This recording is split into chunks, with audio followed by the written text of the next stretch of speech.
Welcome to The Mortgage Voice with Jeff Barton, your voice in the mortgage industry. Each week on this program, Jeff and his guests share their expertise, personal anecdotes, and the latest industry news to keep you in the loop. Now, to provide you with insight and help you navigate the consistently changing world of real estate lending, here is your host for The Mortgage Voice, Jeff Barton. Welcome, everybody, to the show. My name is Jeff Barton, your host for The Mortgage Voice, 888-713-2929. That's our telephone number. I'm adjusting the audio in my ears so I'm not listening to myself. Don't you hate that? I mean, I do enough of it at night when I go to sleep, right? You're just trying to doze off and your brain keeps that wheel spinning around, so it takes you an extra half hour to fall asleep, and I'm pretty good at it. But I know some people, they stay awake forever and ever and ever, and I think that is a great analogy, great great way to introduce some of the topics that we're going to talk about today. We have some great guests. Dave Doyle, real estate agent, going to come on and talk about what's happening in the market, a lot different than what I thought it was going to be at the beginning or even in the middle of the year. Connie Hernandez is going to talk to us about some loans out there in the Inland Empire, and Celia Rios is going to talk to us about some programs at her company that can help you buy a house, maybe do some refinances. So if we're talking about over and over and over again in your head, we've been through 2.5 years of distraction as to what's going on, both in the marketplace as well as the direction of whatever's happening in the country, whether you're right or left or up or down, I don't really care. But the interesting thing is, I've had two different sons of mine graduate from college. And one of the things, when you graduate from college, with your college degree having cost me a lot of dough, we were lucky. We could afford it, so we were able to get them into college, out of college without student debt. But if there's anybody out there who's listening who has student debt, you know what I'm talking about when I say the next words. Does the person get a job? I think it's the most important question you can ask when coming out of college. Now, my sons went in divergent directions, and maybe you have multiple children who've been through this process and know what I'm talking about. I'm sure there are plenty of people out there who are looking forward to getting their children out of the house, but at the same time working so that they can pay the rent, so that they can pay groceries, maybe a car note that they have to pay off. There's a lot of things to life as adults, as we all know, that you have to take care of. Now, it takes a while to get up to speed, but can you get a job out of college? One of my sons is in the tech world. He was loved games when he was a kid. I mean, my son is now 25 years old.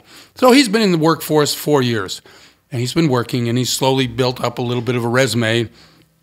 And now he's looking to get a full-time job at a company that he's been temping for the last 3 months. There's a lot of that going around.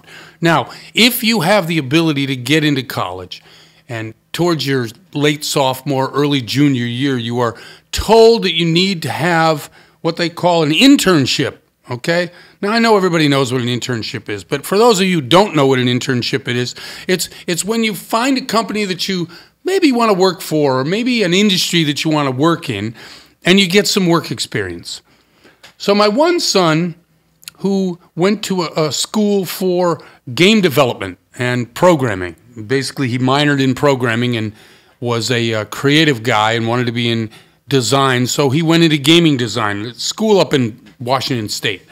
Went there, graduated, started work a lot of independent games, then got himself a tester job, and then got himself into a mini programming, and now he's got that 3-month window that he's waiting to see if they've got money enough to hire him full-time. But this particular job is developing mobile apps, and that's where all the money is, apparently, in development. And so he's developed or helping to develop health mobile apps, i.e. what's your weight, what did you eat, what kind of exercise, these kind of things. You see it in Fitbit watches. You see it in all cell phones have them, and there are many of them out there. So this is my one son. He seems to have a good handle on what he's doing, a direction. Although along the way, unfortunately, he's lost his mojo for the gaming industry. There's a lot of issues with gaming industry in terms of its development, how it treats its workers, the way that the industry treats men and women differently and horribly, and in general, its workers not so great. So he's now a little bit disillusioned, but again, he's 4 years in the workplace, and if there's anybody out there who understands working at a job just because you need the money, believe me, I understand that, and I think my son is beginning to understand that. Certainly, if you have a job that you love going to every day, it's a bonus. But most of us, we get into the careers that we're trying to get into simply because we got to pay the bills, and that's how it works. My other son graduated with a history degree from a liberal arts school in Portland, Oregon. Now, he has had jobs since high school, but his jobs are in the deli world, in food service, so he got out of college, and the only job he could get was working for ABC, a better chance, delivering and prepping food for school children in the Portland area. Not a bad job, but not a great job. So after a while, they promoted him to driver, and he hated driving. He hates driving in general. Anybody growing up in our area, San Bernardino, Riverside counties, you hearing me? If you're in Los Angeles, maybe Orange County, nobody likes driving. I mean, really, it's just too much because it takes too long to get anywhere, and so just forget it. I'm not doing it.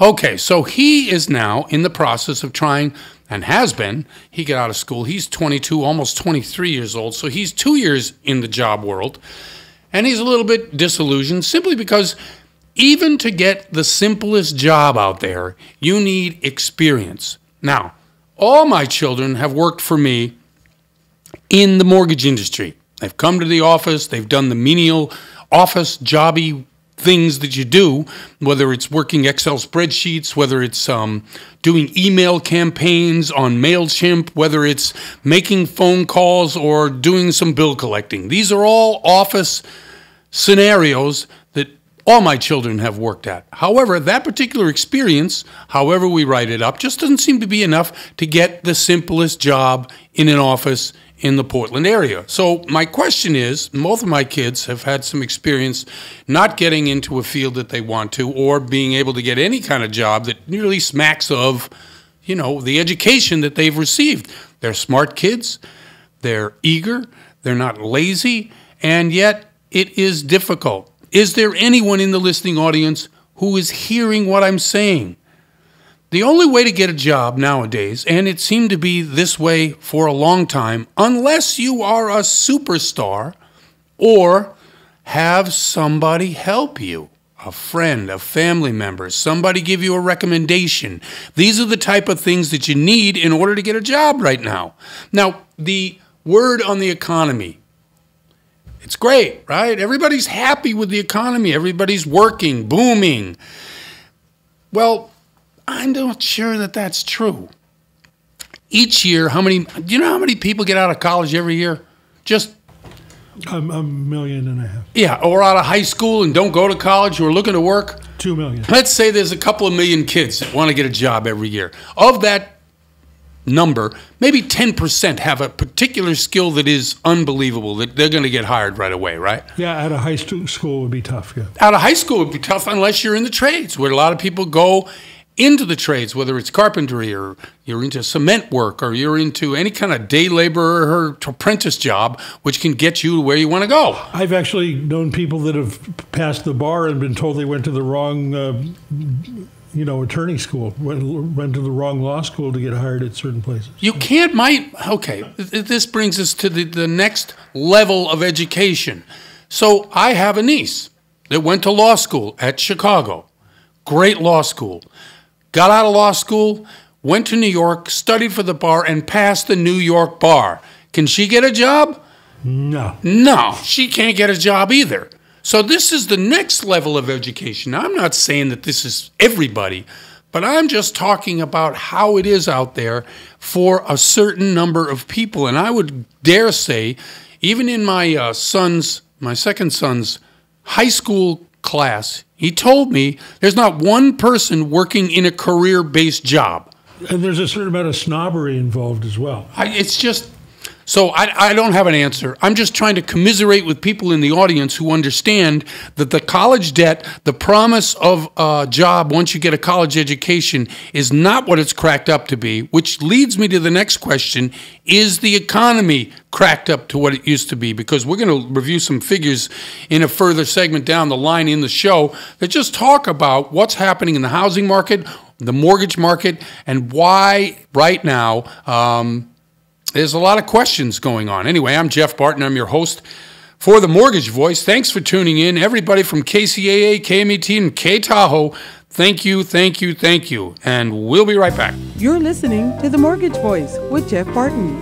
We'll be right back with more in just a moment. For more information on today's topic, email Jeff Barton at info@malibufunding.net. Now, back to The Mortgage Voice with your host, Jeff Barton. Welcome back, everybody. I'm Jeff Barton, your voice in the mortgage industry, 888-713-2929. That's our telephone number.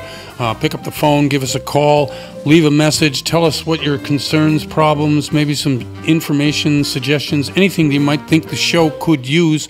And by the way, each week that we come on, we really welcome anybody who gives some input and gives their opinion about what we're talking about. We get comments online all the time, info@malibufunding.net. That's our email address.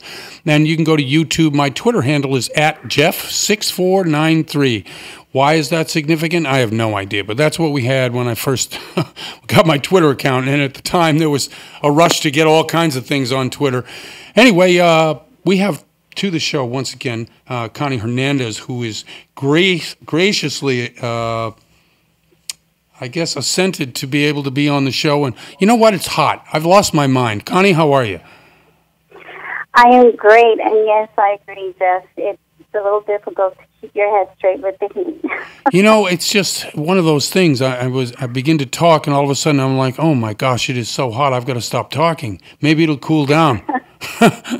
Hey, tell us about the real estate market and out in your area, and just for people who don't know you, having been on the show several times, tell them where you work and stuff like that so that we know, and then tell us a little bit about what's going on in the real estate market before we start talking about mortgages. Well, thank you, Jeff, for Sure. having me on. Thank you. As always, it's always a pleasure. I'm out in the San Gabriel Valley area, specifically downtown Covina, 101 North Citrus in Covina, and we service pretty much a broad span, Inland Empire, San Gabriel Valley, parts of Orange County. But thank you again, Jeff, and it's always fun being on your show. Thank you. I'm glad you say that. Real estate market, what's happening out there? Off air, you were telling me something that I was unaware of. Well, you know, despite what you've been kind of reading in the news, and I've read the same articles you have, I've seen actually a dip in the Inland Empire, along with areas that are a higher priced home, like your Upland Rancho, Cucamonga areas, has actually had a dip in prices on sales of homes. And, you know, of course, I think that's a great thing, because along with the dip in the price in homes, you have the rates, which, you know, are fantastic right now. I honestly didn't think we would see rates this good again, ever. But with that being said, we are super busy right now. Happy to help anybody who is either looking to revisit their loan, to possibly lower their interest rate. Right now is a great time to do that. Or someone who was thinking about purchasing but was worried about, you know, what's going on in the industry. Well, even if the prices have remained steady in other areas, the fact that the interest rates are so fantastically great right now, I think it's an opportunity to really rethink that and go look at homes and find your dream home. Do you think somebody who bought a house at the beginning of the year would benefit by refinancing now, given that the rates have fallen, I don't know, maybe a half a point since then, maybe more? Well, I believe so, especially in the FHA market. I mean, keeping in mind, I'm sure that you know, a lot of LOs and a lot of people will relate to this. When we're working with our first-time home buyers, Jeff, I've done it many, many times over and over again, where we help our borrowers with closing costs.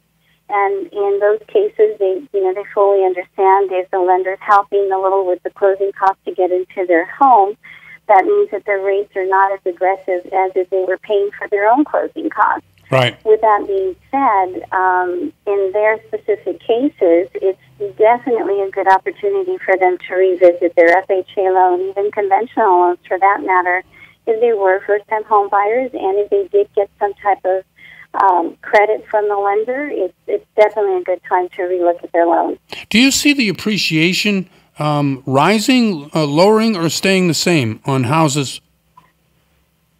Well, everybody has talked about for the past couple of years that we've reached a peak as far as the values, but I think that's really, it's always supply and demand. Yep. And I think that it just really depends on what's going on with supply and demand, despite what sometimes we read and sometimes we hear on the news.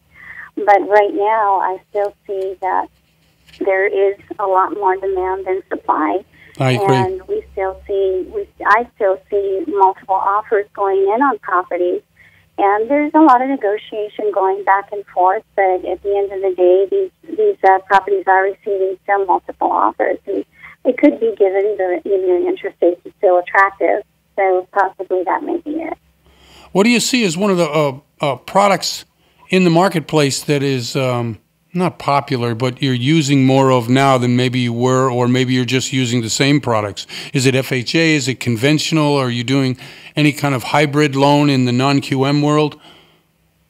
Well, there seems to have been a huge push now for more loans, more products available for people that are self-employed, Yep. investors that have been dealing with because of their a little bit more complicated financials.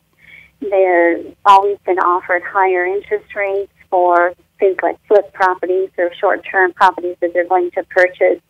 So there's definitely a lot more aggressive programs in the non-QM products. We have a lot of programs that are now a lot more reasonably priced as far as rates are concerned, even for those people that are self-employed that have always had to deal with purchasing at a higher interest rate. Right. And, usually because we're using either a bank statement program or something that wouldn't be traditional Fannie Freddie product.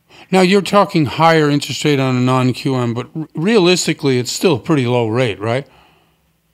I would consider so. I Yeah. mean, if you think about it, not too long ago, a 24-month bank statement program, even with a high FICO score over 700, mid-700s, strong down payment, they're still paying 8%, where now you're seeing those same exact programs aggressively priced in the 5 to 6%, even lower, depending on their reserves and other factors. I know. Is everyone listening out there? That's a non-QM bank statement loan that we think probably 5.5%, whereas maybe 6 months or a year ago it could have cost you 8%. That is an incredible deal.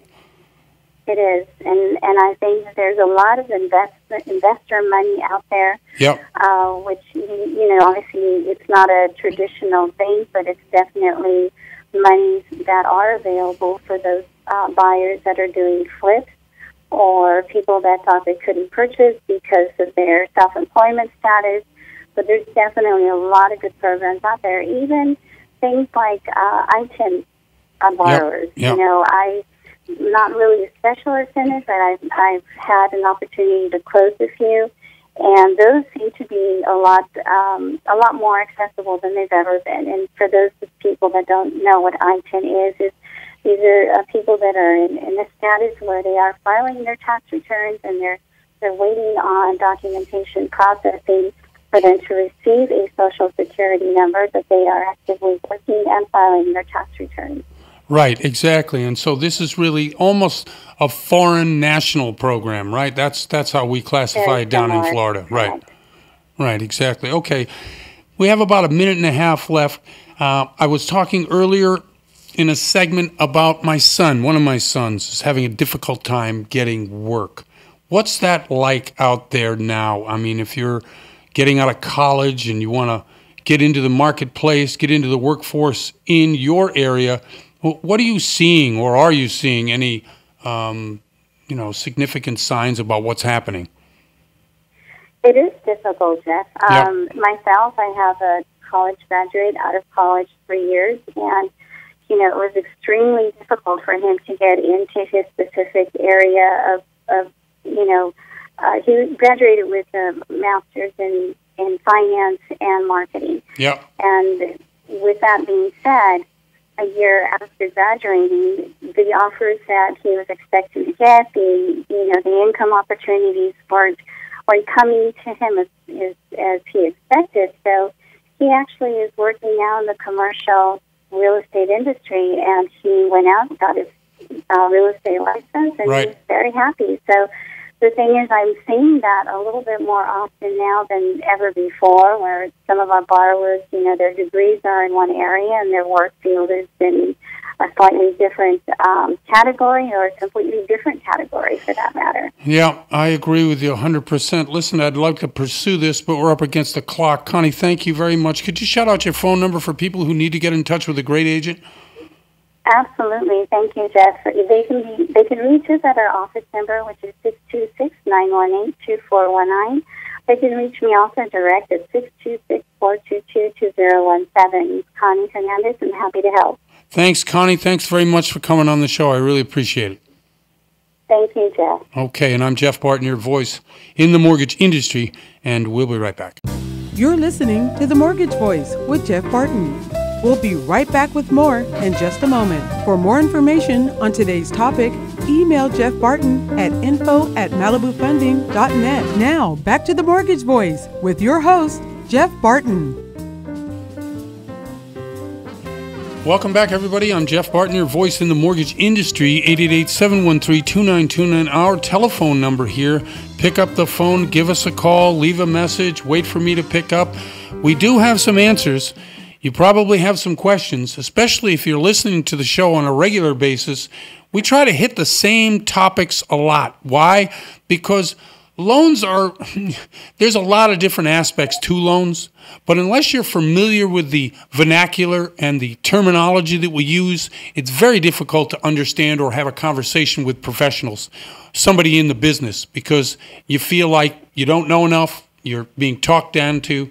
So, a couple of the things that we talk about on the show. We talk about conventional, non-QM. These are the two big, broad, things in the loan business. With us here to talk about one of those big, broad things is Celia Rios, and she's with PCMA. And is that PCMA mortgage, PCMA lending, or just PCMA?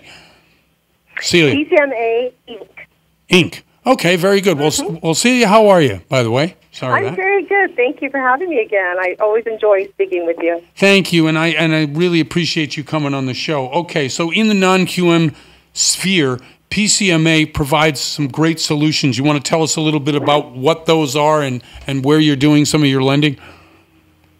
Yeah, I really kind of want to even go back to what non-QM is. Okay. I think what happened with the whole Dodd-Frank thing, we all know what a quality mortgage is. Right. But what non-QM has turned into, really from 2012 forward, is subprime. Yep. So I agree. I feel like what they've done is everything that couldn't fit into that QM, we shoved into a non-QM. And that's really not who we are, what we're doing. So what we do is private client to the mass affluent is what PCMA stands for. Okay.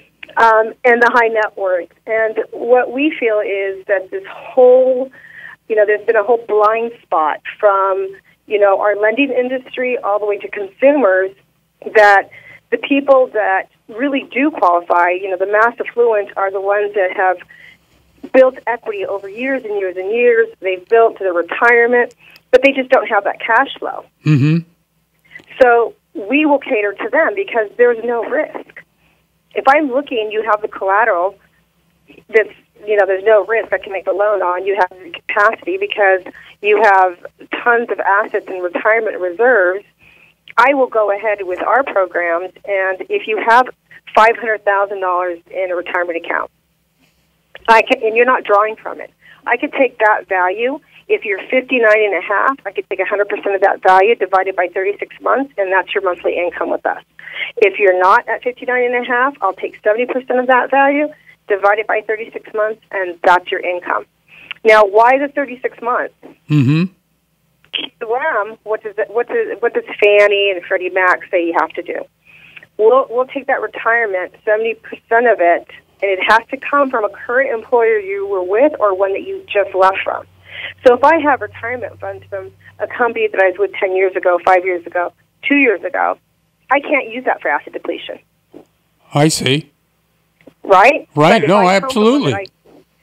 I can, so it kind of throws that out. But if I have one that I just came from, I still have to divide it by the term of my loan, which is 360 months. 360 months, right? So if I take that same $500,000 and let's say I qualify, I'm 59 and a half, and I divide it by the 36 months, I go from Fannie Mae standards of $1,388 a month to $13,888 a month. Which affords you, obviously, a lot larger loan, right? I mean, and that's what you're talking about. Exactly, and you can afford your house. So to us, there's no risk in that. You know, we've been in business for about 7 years, and we decided to do an average of what our loans are. My average loan amount's $1 million. My average credit score, 725. My average LTV is 61%. Okay, so what you're saying is the security for the loan is obviously in the equity in the house. Has been, will be. And the ability to repay is calculated based on that equity in the house, correct? The equity in the house and plus the money that you've managed to save all these years. Of course. You don't want to really tap into and have it distributed to yourself. Right, exactly. There's really no need. Now, that's just the mass affluent. We also cater to the high net worth that have the money, but, you know, you own a business, I'm going to write off everything. Why do I care if you're writing off everything? If I see those monies coming in based on, your deposits on a 12-month bank statement deposit, right? I'm going to go ahead and do the loan based on that also. Once again, your mass affluent and your high net worth do not have credit issues, they don't have DTI issues, and they do not need a mortgage. They don't have to do 10% down. They don't have to do, 5% down or 3.5% down. Those are not the type of clients. No, because what you're saying is with 60 or 40% equity in the house as average, you don't need that because there's so much equity in the property. Exactly. Right. And these people do not have this. You look at it and you don't see the foreclosures.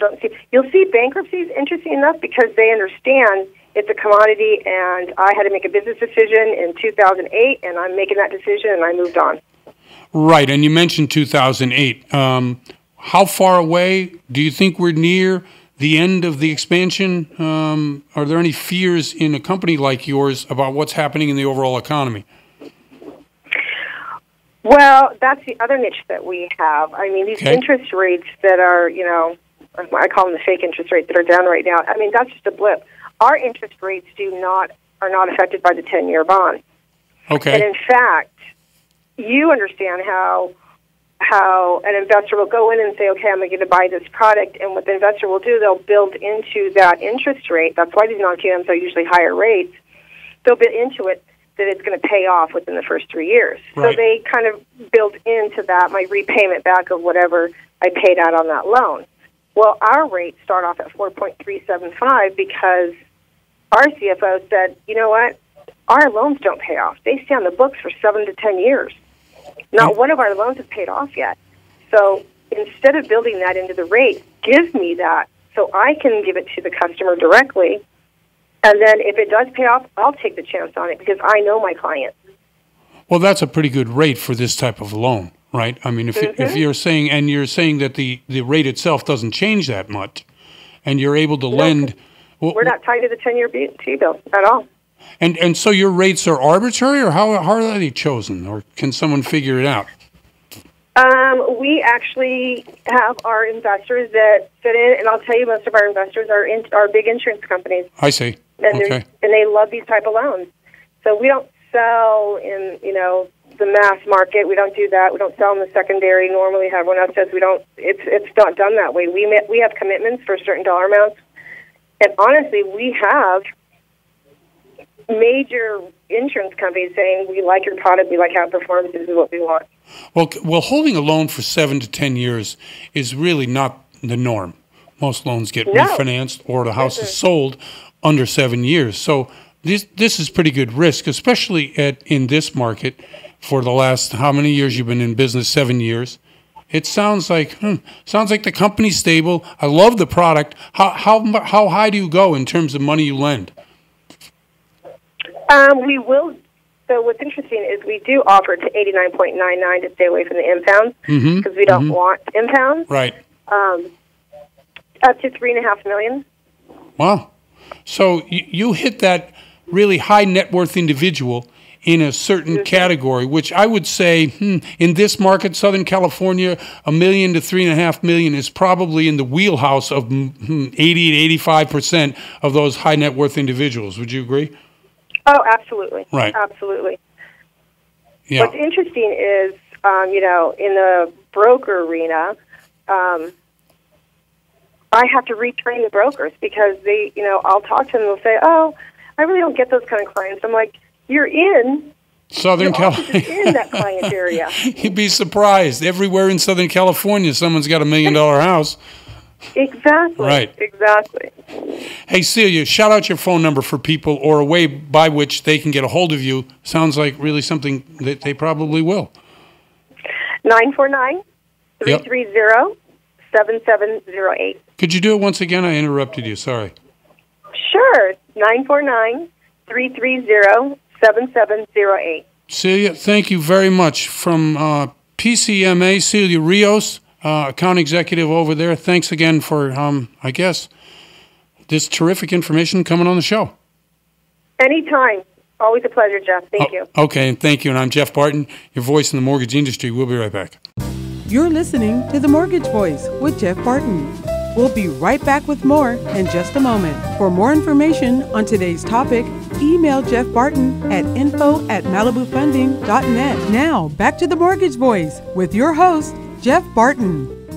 Welcome back, everybody. I'm Jeff Barton, your voice in the mortgage industry, 888-713-2929. That's our telephone number over here. If you pick up the phone and give us a call, you can ask us or tell us or any in between about what the show is, about what you want to ask, what you want to know.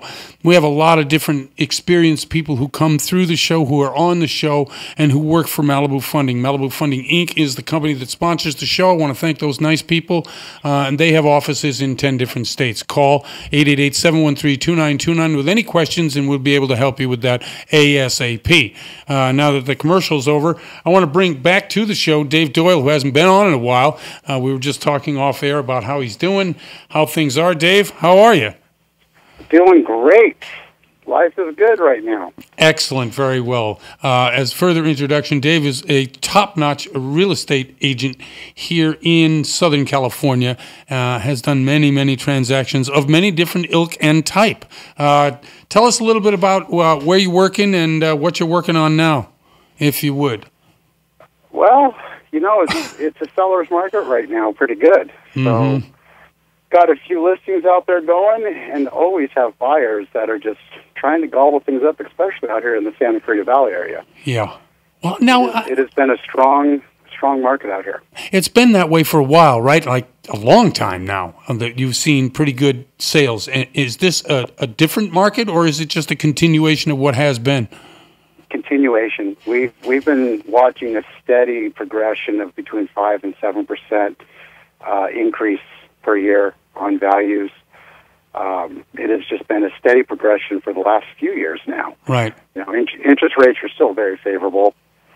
People have good employment, so we're going pretty good right now. Interesting. You mentioned a couple of things. One about the increase in the home appreciation and about employment. Two things that are obviously important to anybody who's going to buy a house.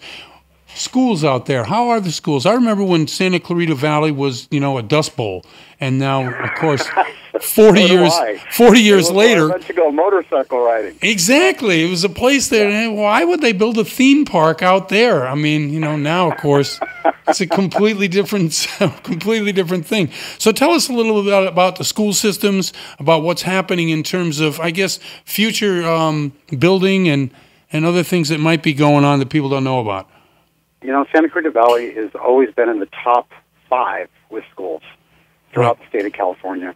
They are some of the best school districts throughout. There's heavy parental involvement. Yep. The funding is it's very present. You can tell. The city of Santa Cruz incorporated back in 1986. Right. And they did a big master plan with how they're going to build roadways and properties. We have an anticipated another 20,000 homes going in two different parts of Santa Cruz Valley, on top of the already robust population. Right. It's amazing. I grew up in Granada Hills, Right. and I go around and look at the schools out here, the high schools especially, and they look like professional Yeah. fields on the baseball, the football, the soccer, the tennis. They all look professional caliber. Right. You know, my son grew up doing track and field out here, and it was just phenomenal. You know, the kids can jump on the bikes and ride to school and ride to friends' houses, and you don't worry. Yeah, that's Crime great. rate, Right. The employment rate, everything is just, to be honest, it's about how it was when I grew up in Granada Hills back in the 1980s. Yeah, it was. It's funny you say that. I mean, everybody is looking to go back, right? And when you think that, of course, I'm older than you are, but when you think that, you're thinking, oh, the 1950s. But you're, waxing nostalgic over the 1980s, which is great to hear, because that was a different time than it is now. But that your area is like that is awesome to hear. What are the prices of homes out there right now? I mean, average. Median values are mid-fives. Yeah. But you have really nice properties from 475 and up. And when I say up, you have multi-million-dollar homes out here up in the hillsides. You have some of your exclusive gated communities with world-class golf courses, if that's what your flavor is. Or you could be out in one of the outskirt areas where you can end up with a half an acre and spend around $600,000 and have yourself a nice, beautiful home, and enjoy on roadways that are not narrow. They're nice, they're big, they're open. Yep. With low crime. Do you think that the lowering of the interest rates back down to where they were 3 years ago has really pushed the market into a different stratosphere, or is it just, as you were saying, some of the same that we've been seeing all along? I think it's back to some of the same. Mm-hmm. Here's my outlook on interest rates. I mean, I've already dated myself, but my father did real estate in the 70s and 80s, and my mom was a broker, and so I've been around the business and working the business for a very long time. Right. And back then, a 7 to 9% interest rate was pretty much normal. Yep. I agree. But in the last 15 years, if you're not getting 3 or 4%, people are, they think you're paying way too much. So we've kind of got I don't want to say a spoiled buyer's pool when it comes to home buying or refinancing for that matter, but that's just what they've been used to. We've had low interest rates for well over 10 years. Yep, we have. And let's face it, we all have short-term memory. Yeah, everybody remembers the recession. So what recession? Back to where it was. Right. I think it's just giving people that sense of ease of, okay, now I can do this, because let's face it, if I'm spending $600,000 on my home and I'm making $100,000 a year, right, I'm at a 40% DTI more or less. Right. And if the rates go too much higher, that all changes, and I'm losing half my disposable income just for my mortgage. Nobody wants that. No, and if you can get one, a lot of these companies won't lend you if you go over 50% DTI. Absolutely. Mm-hmm. 49 is pretty much the cutoff, and if you're looking at a higher DTI than that, you're probably looking where you shouldn't be looking or doing something you shouldn't be doing. But hey, people are going to do what they're going to do. Okay, let's Definitely talk. Not something I would recommend. The new homes you spoke about, where are they being built, and what are the price points that they're coming in at? They're starting right around the 700,000 range. Right. You have 4 different builders out here. Lennar being one of the bigger ones, which I've sold many of the Lennar homes. I'm one of their exclusive agents for their one particular tract. They're all just north of Copper Hill, for anybody that knows the area. Yeah. Some of the new tracts going in are going to be just north of Magic Mountain, off the 126. Then you have a whole other section over off the 14 Freeway in Golden Valley that is developing right above all the new Target and the new shopping areas there. What are they doing about that 14? That parking lot every morning is just horrendous to get through. Oh, well, the 14 went from being 2 lanes in either direction to being 6 or 8 lanes in either direction. It's so, believe amazing. It or not, it's not as bad as people think. Okay, good. But for those who live in the Antelope Valley, it can still be a little bit. Right. Do most people travel to work, Dave, or do they basically work there in the valley? Wow, that's a great question. From my personal, standpoint, with all the clients I have, 70% travel, Right. whether it's Burbank or Studio City or Santa Monica or LA. Oof. About 70% travel. The other 30% are local. I see. So Well, yeah. that's just the numbers I see for the most part. Mm-hmm. You know, I have a couple right now who we're selling their home and doing a relocation for. Both husband and wife live and work in Santa Clarita. I find that a little bit unusual. I think it's awesome. But, again, not the norm. Listen, we have about a minute left. Could you tell people how to get in touch with you, especially if they were looking for an experienced, knowledgeable agent out in your area? Real simple. You can catch me anytime on my cell phone. Area code 661-373-6577. Again, that is 661-373-6577. And if you want free direct access to the MLS, you can get actually live, up-to-date information for what's on market. You can go to my website, which is www.dwdoyle.com. Dave, thanks very much for coming on the show, once again enlightening us to what's happening out in the Valley. Appreciate it. My pleasure. Jeff, always a pleasure to speak with you. Thanks very much. I'm Jeff Barton, your voice in the mortgage industry, and we'll be right back.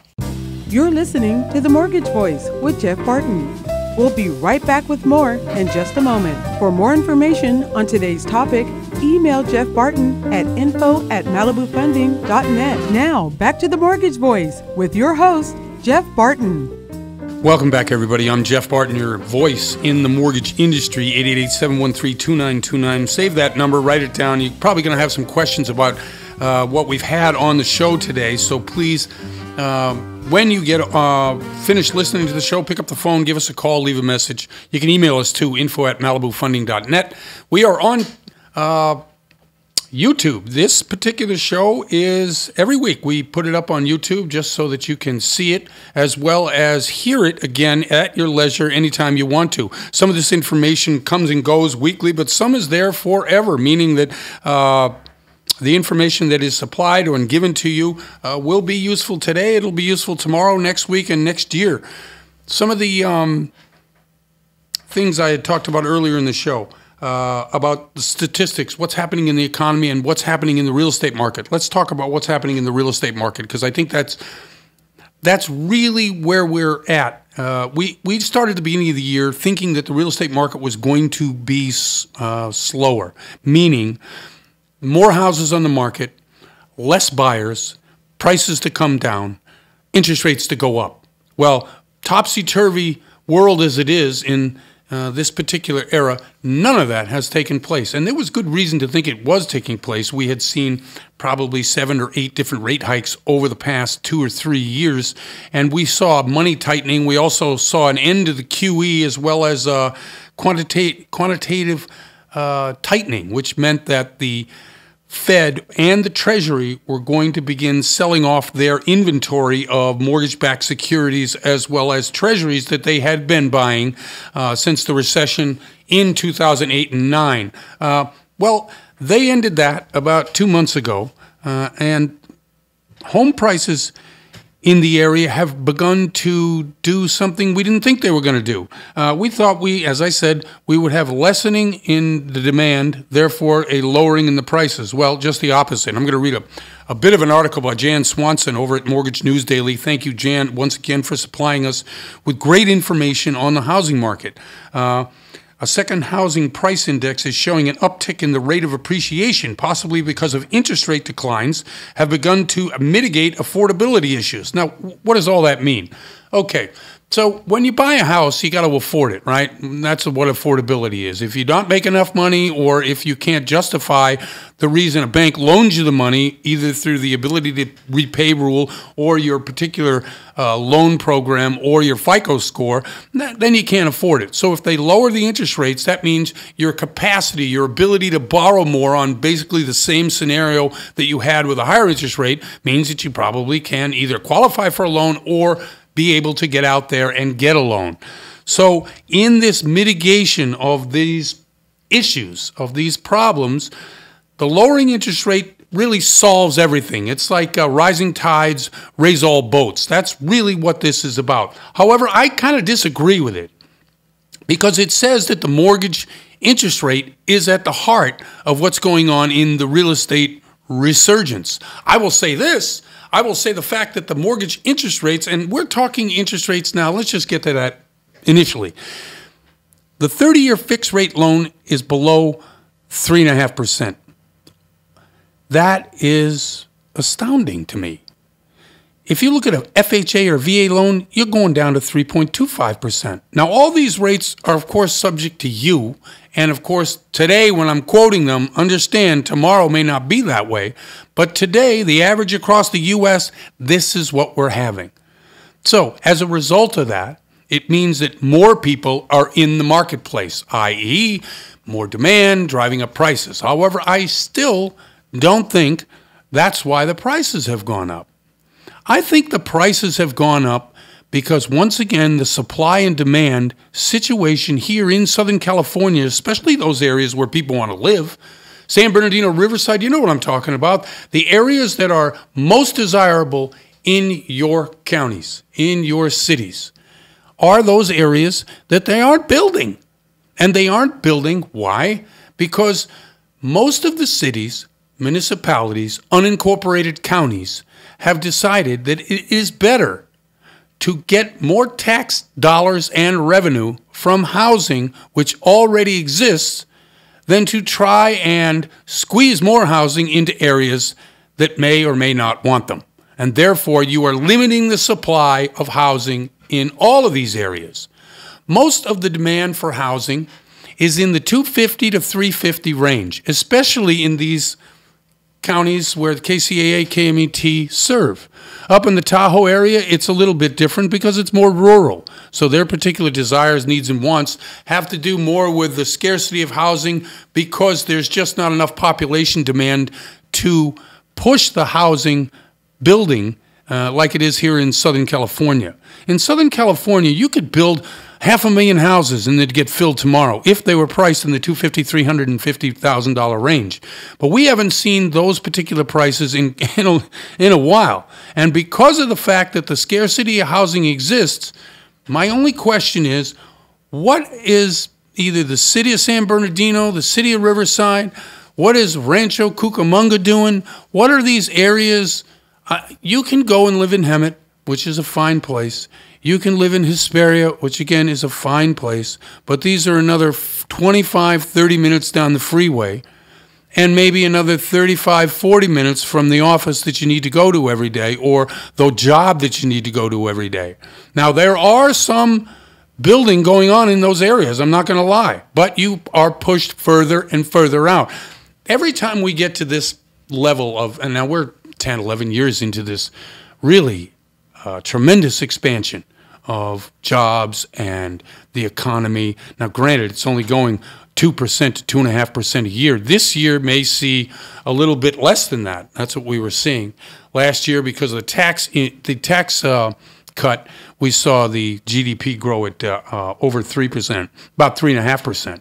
This year is going to be different because there's no tax incentive, and the trade war with China. And by the way, the trade war with China is costing you $1,000 a year currently. That's if more products don't go on the list that's going to be hit with taxes or hit with tariffs. So, although Jan speaks, and I appreciate her expertise in what she does, she speaks of the interest rates being the driver behind rising prices in real estate. I think it's the lack of inventory. Or maybe it's a bit of a combination of both. I think what we need to do is set policies at both the city and county level to be able to expand the housing inventory without raising real estate prices. Now, I know developers are out there thinking, how are you going to do that? Well, one of the ways you can do that is by streamlining the process at the city and county level. I know because I live in a very difficult city to build, and because the fire swept through there last year, hundreds and hundreds of people are trying to rebuild their homes. The problem is that the difficulty and expense by which you have to spend money in order to do something like a rebuild is exorbitant. Now, in the community where I live, it doesn't seem to affect a lot of people. Why? Because they got money.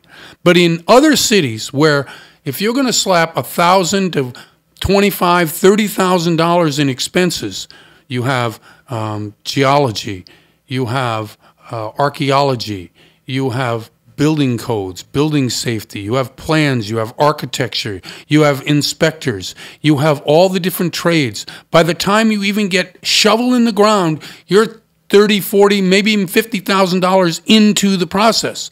If we could cut that process down, and why do I say that? Because I think with the efficiencies available in technology today, you do not need to have the same level of, I guess, counter experience that you used to have.